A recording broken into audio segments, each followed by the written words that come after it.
Hi everyone, thanks for joining us today. Today I'm going to talk about building secure architecture in the cloud. That's it. It's like a talk of the town, wherein people who have never thought of moving to cloud are talking about moving to cloud. Now, this is a situation happening because of the pandemic that we are in. So why not talk about it? That how can we secure the architecture in the cloud when it's the need of the hour? And it's not just that the bigger organizations have to make sure that they are secure, but it goes for the startups as well.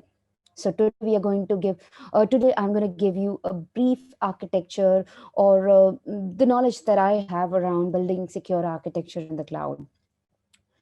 So So while we deep dive into it, let me talk a bit about myself. I'm Vandana Verma Sehgal. My day job is with one of the multinational companies where I am working as a product security architect. Apart from that, I do pro bono work wherein I support OWASP, which is Open Web Application Security Project. I'm one of the global board of director for OWASP. And I also work a lot for bringing diversity in information security, which doesn't only need to be women. It can be anyone who wants to be part of cybersecurity. It can be from different domains. It can be the person who's going to be flipping domain from any other to information security. So that's what I do during my free time. And I love thinking about topics that I know, or I love researching about new things in cybersecurity. So today's agenda is more around cloud strategy. Why do we need to have an architecture review for cloud when we are thinking about moving to cloud? Or even if we have already moved to cloud, what are the things that we need to consider? At the same time, what are the scenarios that are stopping us from moving to the cloud? Or when we have already thought, okay, now this is the way to go, what are the considerations that we should have? And then we will sum up all of that. So when I talk about public cloud and the data that is moving to cloud, that's a huge number. And as per one of the research, which is latest, that 90% of the data and analytics would be there in public cloud by 2022. And at the same time, when we are in pandemic, there are over 98% people, 98% organizations which have moved to cloud. That's one of the statistics. And uh, some people were planning to move to the cloud, but this situation has made us so that we have taken the steps to move to the cloud. At the same time, when I talk about the services that are part of the cloud solutions, or the public cloud, the services market is expected to reach its new number, which is 354 $354 billion, which is huge number. And 83% of the enterprises workloads will be in cloud by 2020. That was the same. But now, when we are in pandemic, that situation has reached another peak point. Apart from that, 66% of the enterprises already have a central cloud team or a cloud center for excellence. They've started to think about it. They want to have something that they wanted to have a team which can maintain the cloud. Now, when we're talking about these numbers, wherein the organizations are spending so much on the cloud, talking about moving to cloud or have moved to the cloud and reaching its own big number, organizations are moving to the cloud. Sometimes the situation says, okay, you have a plan, you're going to go to the cloud by this date. But now, when we are in a kind of a situation wherein we are dealing with a pandemic, organizations have already fast forwarded their move to the cloud. And more than 1.3 trillion in IT spending will be affected by this shift. And always, when we talk about these numbers, cloud adoption, spending on the cloud, it has a positive as well as negative impact. There are organizations who have a view that, okay, this is what they want in the cloud. But at the same time, there are organizations who have a plan to move to cloud, but they don't know whether cloud is the best solution or which cloud is the best solution for them. So these are some numbers which are going to spill the beans and change the numbers in the coming future. If I talk about why organizations have concerns in moving to the cloud, or when a small startup thinks that they're going to move to the cloud but they are facing some challenges, if I highlight some, it's because of the unknown territory, that everything is moving out of the organizations. And since ages, all the data were always in the data centers, but now when we are moving, the scenario or the paradigm is shifting. Cybersecurities are becoming day-to-day struggle for businesses. Recent trends in cybersecurity statistics reveal a huge increase in the cybersecurity space, the organizations getting hacked, data breaches, and not just that. Now, when we are living in the world of IoT, internet connected devices, mobiles, there's another shift which is happening, and there's so much of concern around the data breach. Additionally, recent security research suggests that most companies have unprotected data, poor cybersecurity practices in place. There are teams who are working towards securing an organizations, but there's so much data still lying out there, and there are still vulnerable servers on which, if we talk about patching, that takes a huge amount of time to patch a vulnerability if it exists, and especially if it's an internal vulnerability, people take time to resolve that.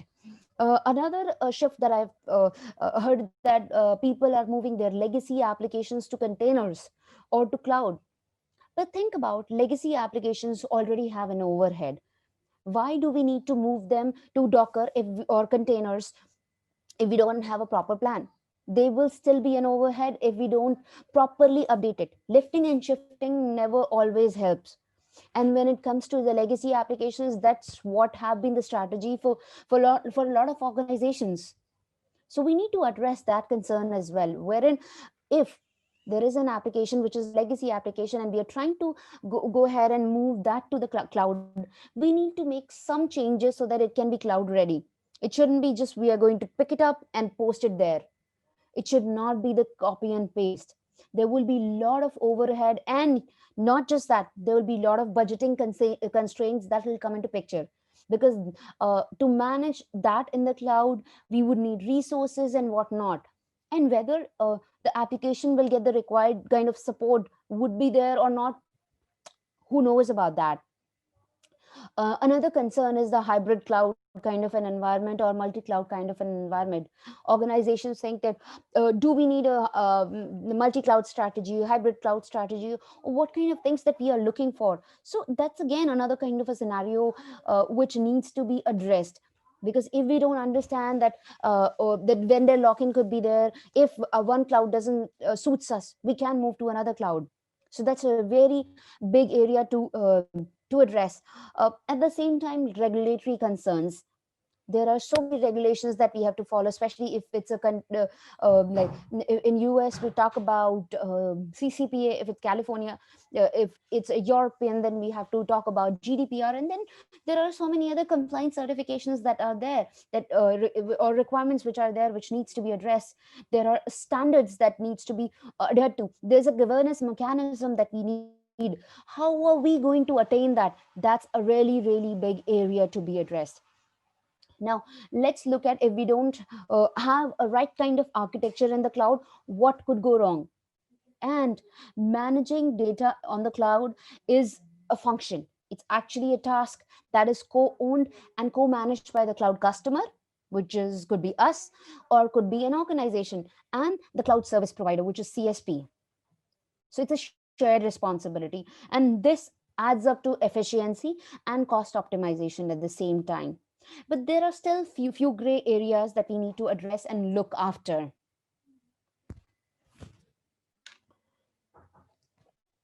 So, as the saying goes, the chain is only as strong as its weakest link.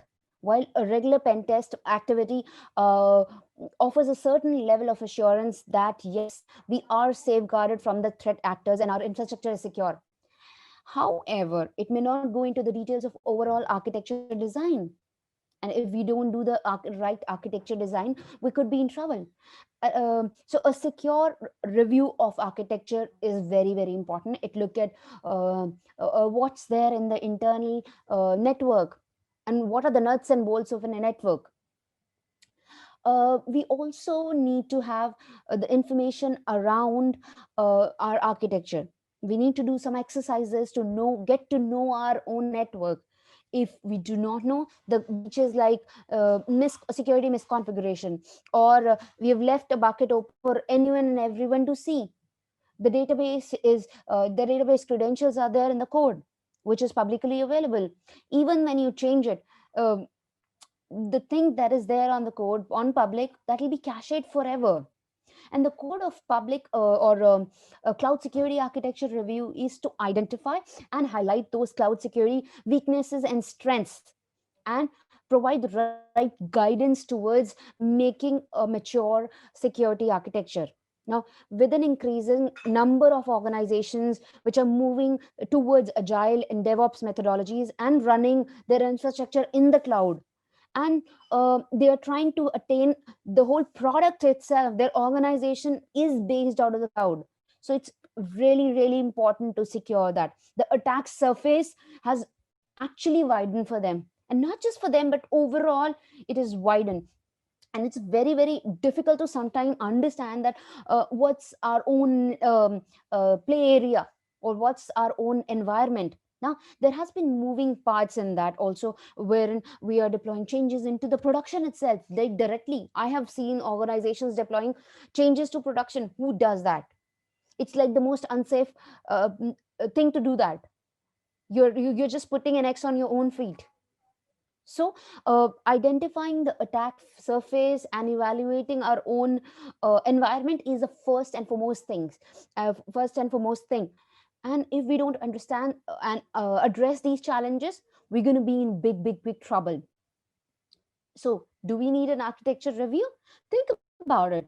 Obviously, we do need it, because we've seen that there have been increase in the crime, or cyber crimes and breaches, and every other day we see that there is an organization getting attacked or hacked or breached. Now, when that happens, as per one of the study, when an organization gets breached, that doesn't happen for one. Like, that doesn't happen once. It happens couple of times in a short span. Now, the organization know that we have been compromised, and still the same continues to happen. Because it's not that the organization don't safeguard them, it's because sometimes we don't understand our own attack surface. So it's very important to understand what's our protect surface, which is like our own data, network, assets, or applications, or even our users. So it's very important to understand these aspects. So if we don't understand, what would be the impact?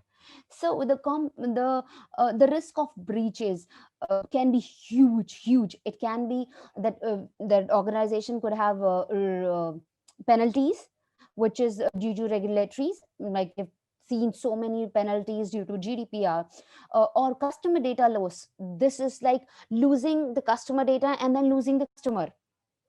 So we can have a big problem. And then the reputation, which is one of the most important thing in brand value. Another thing would be, once we lose one customer, we tend to lose multiple at the same time. And when we talk about the statistics, that go a long way. So security breaches have increased in huge number, I would say by 11% since 2018, and 67% since 2014. That's a huge number, or huge increase. Hackers attack every 39 seconds on an average. Wow, that's gross. So the average time to identify a breach in 2019 was 2,206 days. 206 days. God, if an organization figure out that much of time that yes, they have been compromised, it's a big problem. So all these data I've collected from the Ponemon research done by IBM, in partnership with the IBM. So you can look at the report done in 2020 that has the latest data about what could be the impact of all these breaches that are happening. Now, when we talk about migration to the cloud, actually a fear of unknown. And cloud brings the internet benefits, and it brings the breaches also at the same time. So building on top of the native security of the cloud, which is there, will help us big time. Sometimes we don't understand that yes, this is there in the cloud and we can take help from. I have seen it. So it's very, very important to understand what our cloud security provider which is providing. So there are still so many questions that are unanswered, or there are gray areas which are lingering around and which lead to these exposures and breaches that happen. Now, what are these? If I talk about these questions, how my data look in terms of format, state, flow, and more. What when we talk about on-premise and cloud, but what do we need to understand? Like, how are we going to safeguard my data when we talk about moving from on-premise to the cloud? What level of access do the cloud security provider employees get to the data when I host on the cloud? Like, whether they're going to access my data. And if I host it on the cloud, that means they have access to anything and everything. So are they segregating it or not? At the same time, if I talk about cloud security providers, native security features which are great, I've seen with so many vendors there are great features, but how do I know how much of them have been exercised or thought through, or whether they are even effective? And how do I get that there is an assurance? Yes, there are regulatory requirements my cloud provider have met, and there are auditors who have come and measured that. So it's very important for me to understand. And how do I get notified if there is a breach with that cloud provider, or even if there is a breach attempt also? So that's really, really a concerning area. And if I talk about the research by Gartner, and Gartner predicts that by 2023 the leading cloud service provider will have a distributed ATM like environment, wherein which have the presence to serve many services, and apprehensions uh, do not take a back seat. So all these things will be considered. Now, if I talk about how should we do the architecture review, now I have talked a lot about breaches. I've talked about this could be the impact, but did I talk about architecture, which is like talk is all about? So now we're going to talk about architecture, and what are the lessons that we should be learning from that? So the first and the foremost thing is that it's all about aligning the fact that there are risks, understanding that there are risks. When we're moving to the cloud, the first thing that we have to understand that our network is hostile, completely hostile, before even moving to the cloud. So we start that yes, now we have to secure our environment, and that's where the first step lies. And when we are there, we need to assess the risk, and we have to have a proper plan that how are we going to secure our own network. At the same time, there are responsibility models that we are going to be talking about. We need to understand them, that yes, it's a shared responsibility of a client and the cloud service provider. So it's a shared responsibility. I cannot say that I have hosted my data on the cloud and I'm all secure. No, cloud security provider has given you a platform, he has given you infrastructure, or he has given you the software, or they've given you that, but your data is on your own responsibility.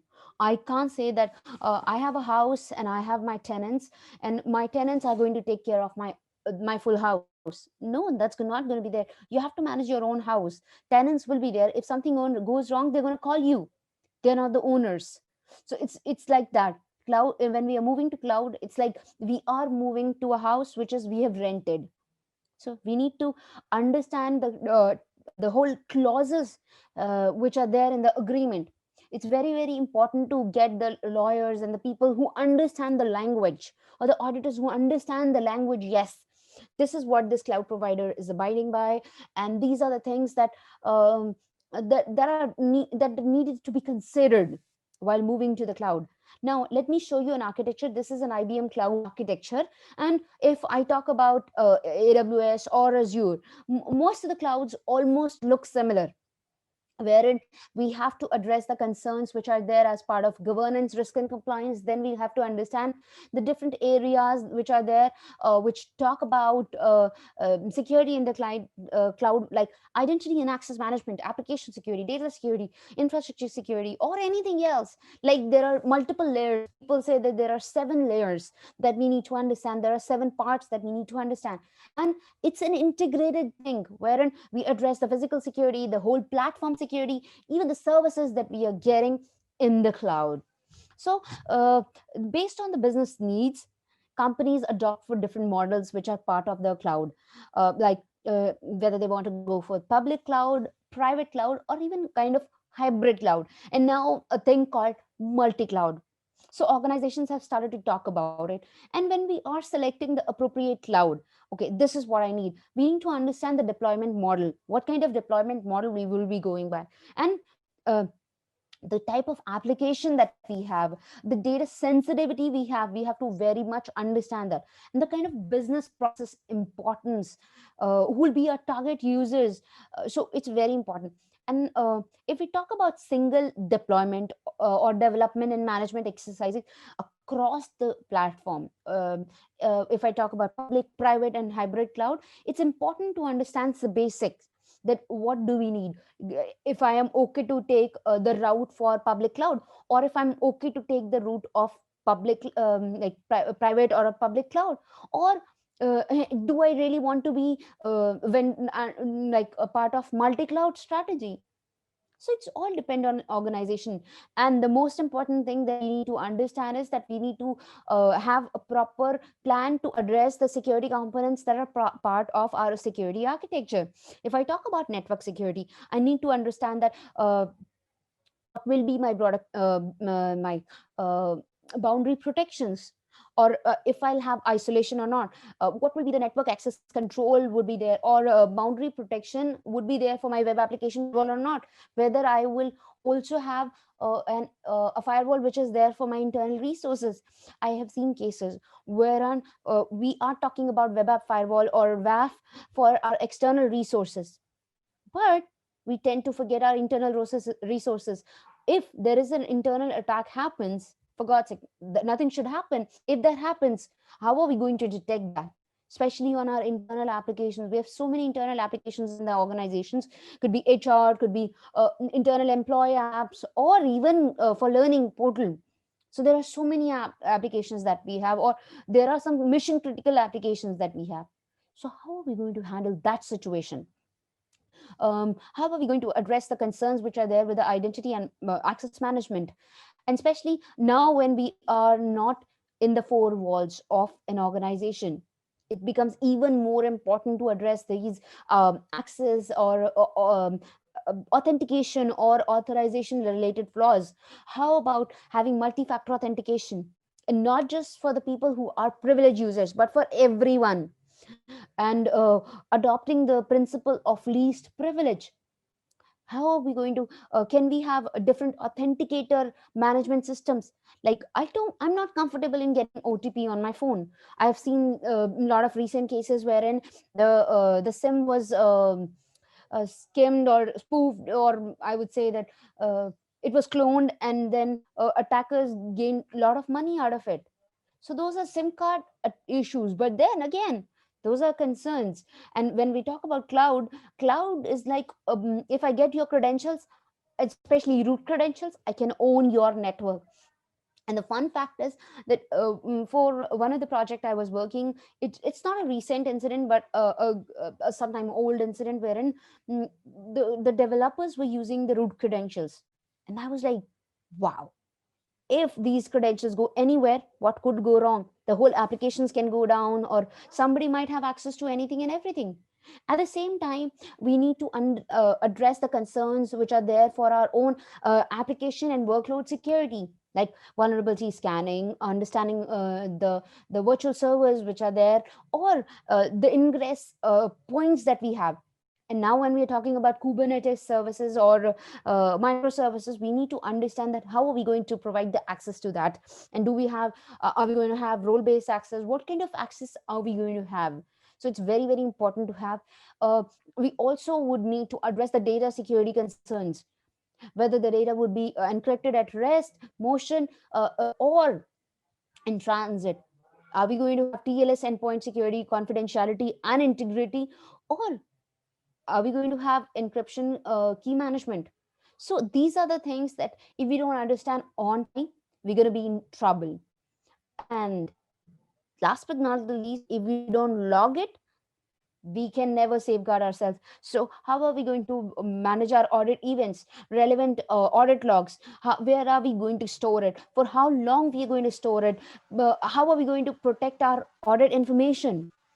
At the same time, what infrastructure we would be monitoring, where the audit records would be there for retention. So it's very, very important to understand that.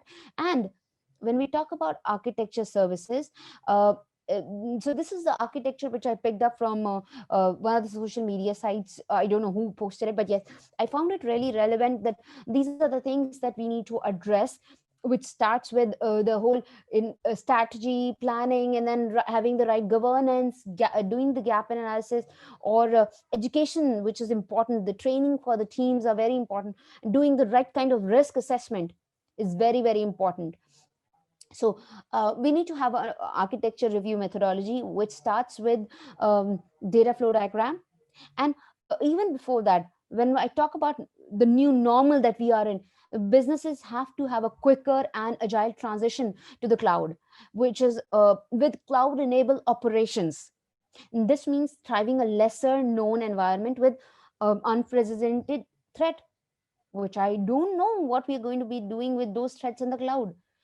So these unprecedented times or unknown times have taught us so many things about our own environment. So this time has taught us a lot.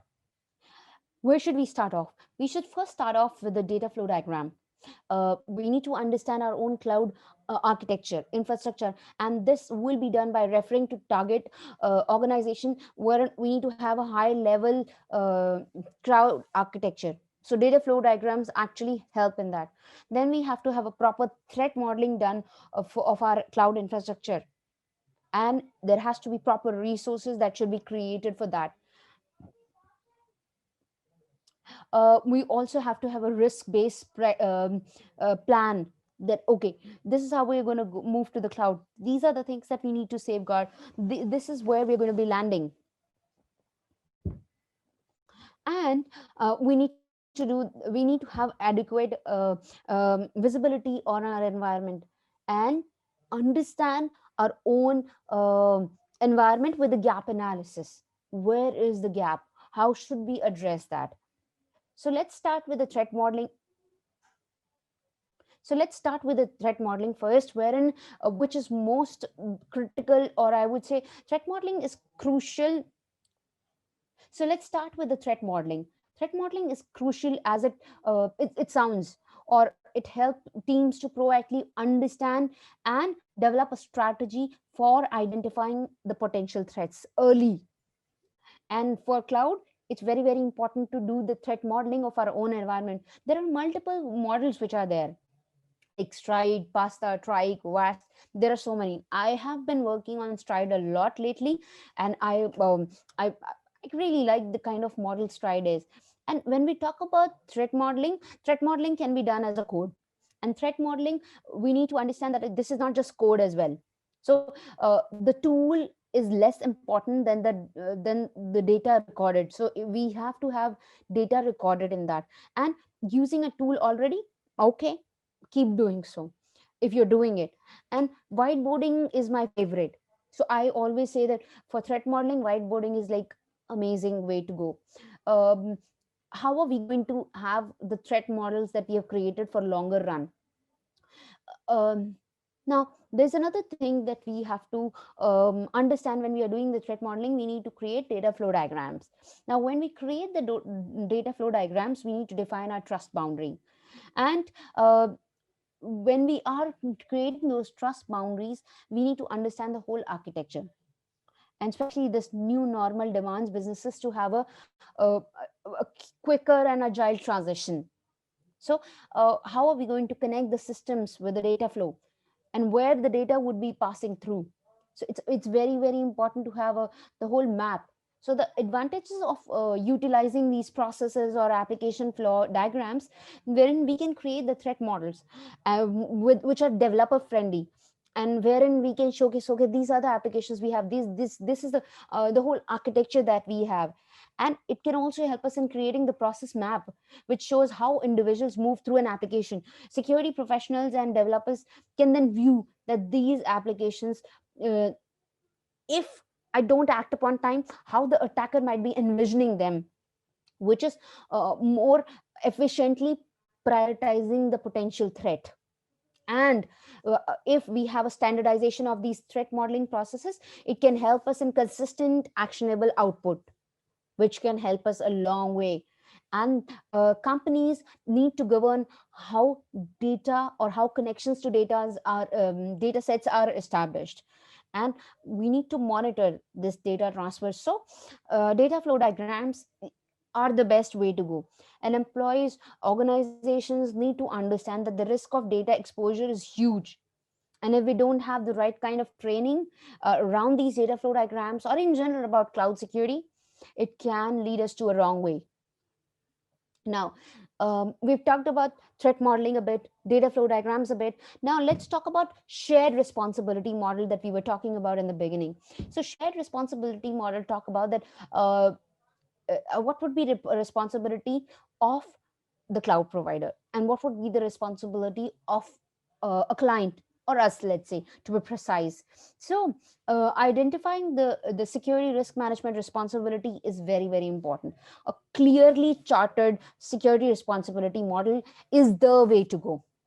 So the COVID-19 pandemic changed the business practices worldwide, and the traditional workspace transformed or changed, for many, the new norm. Like people are saying new normal, new norm, which is now a new home office. We are all homebound. We are doing the virtual, we are in a virtual workspace. Our all servers are on cloud, and we are meeting over different platforms like Slack, Hangout, Teams, and whatnot. So the cloud is busier than ever, making cloud security is more important than ever. So in public cloud, there is a shared responsibility model, wherein who the like how the cloud security provider and we are going to manage it. And security for things like data classification, network controls, physical security, and whatnot.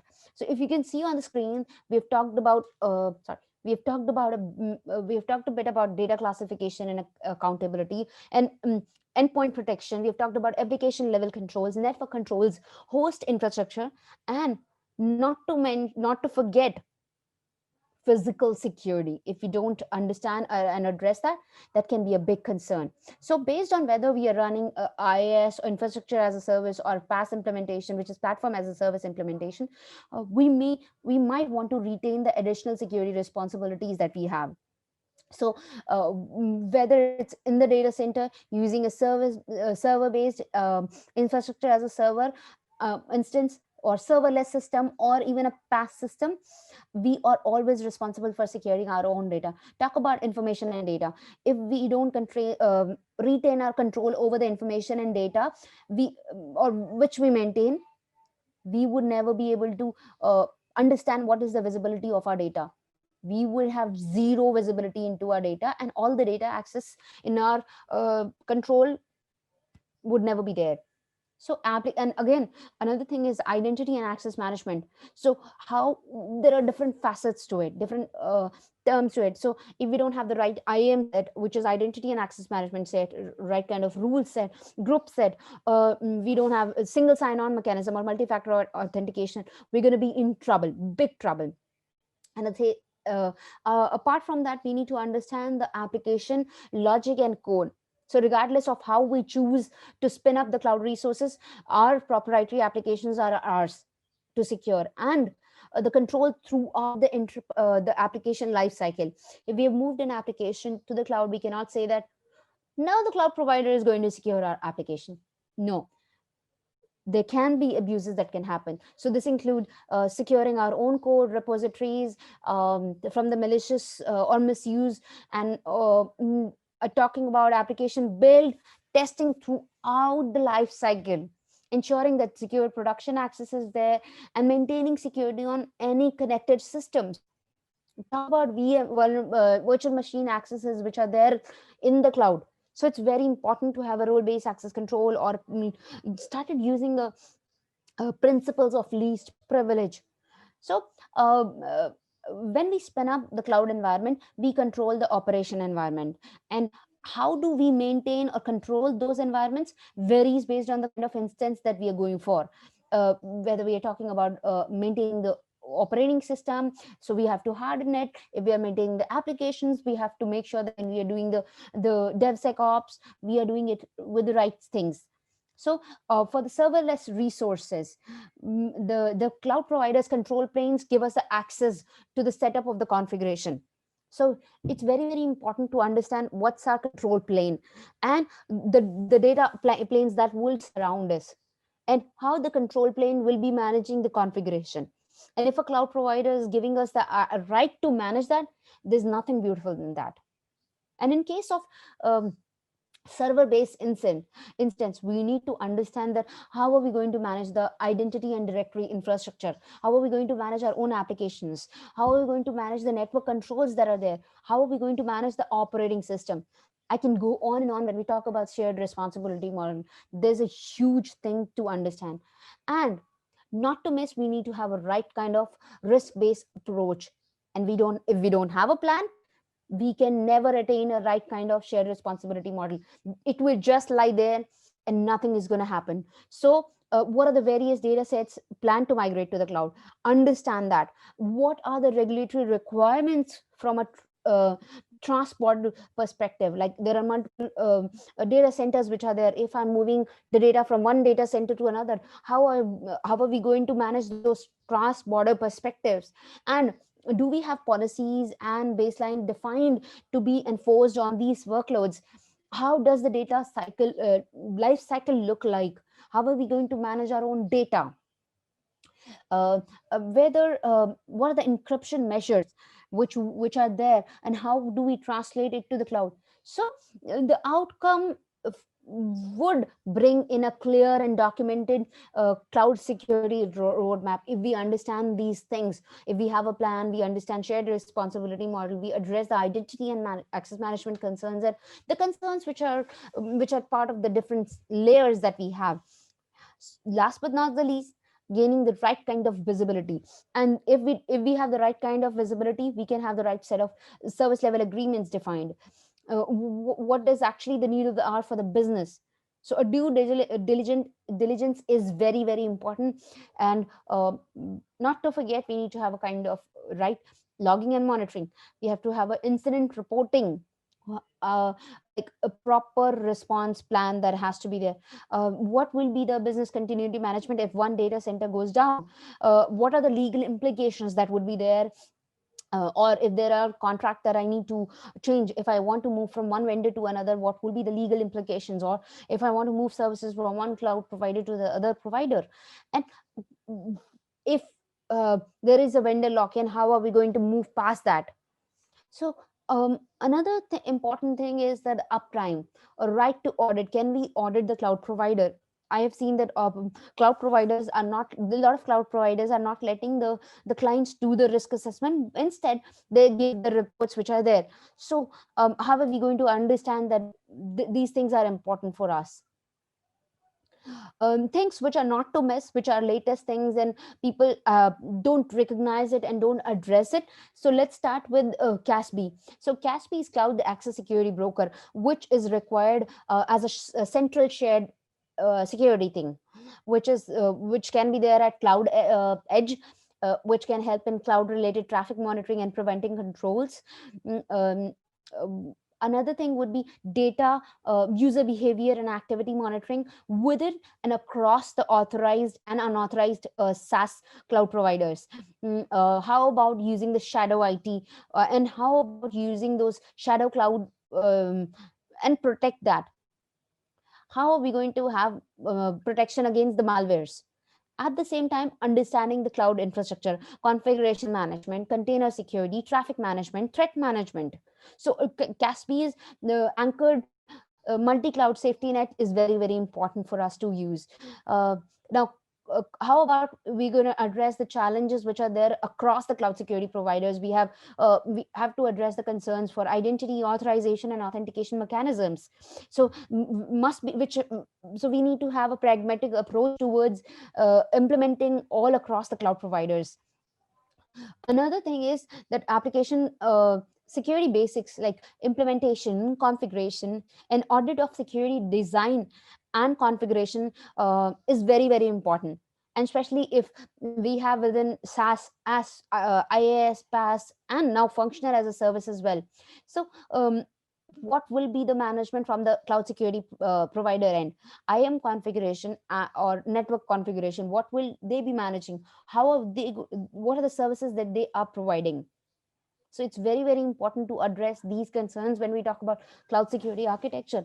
Now, to sum it up, we need to look at the broader picture that we have. We need to protect the customers, partners, and our own business. We work with a lot of partners, and we need to think out of the box. We need to have a different kind of an understanding about our own network.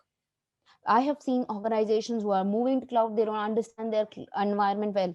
They don't know what they have in their environment currently, which is a big, big, big gap. And uh, if we address that, we address the skill gap that is there. Another important aspect is that when we think about moving to cloud, we need to do the design thinking. Like, okay, this is how my design is going to look. We need to involve all the stakeholders which will be part of this movement to cloud. There might be multiple teams who would be moving to cloud. So change is the only thing that is constant. And when we talk about cybersecurity, it's very important to address these concerns. Now, one more important thing that I want to tell before we go that building a security in the cloud is not an easy task, but not a difficult task. What we can do is we can start with building the security architecture with zero trust. Thank you so much. If you have any questions, any concerns, any discussions you want to have, please do feel free to ask me any questions.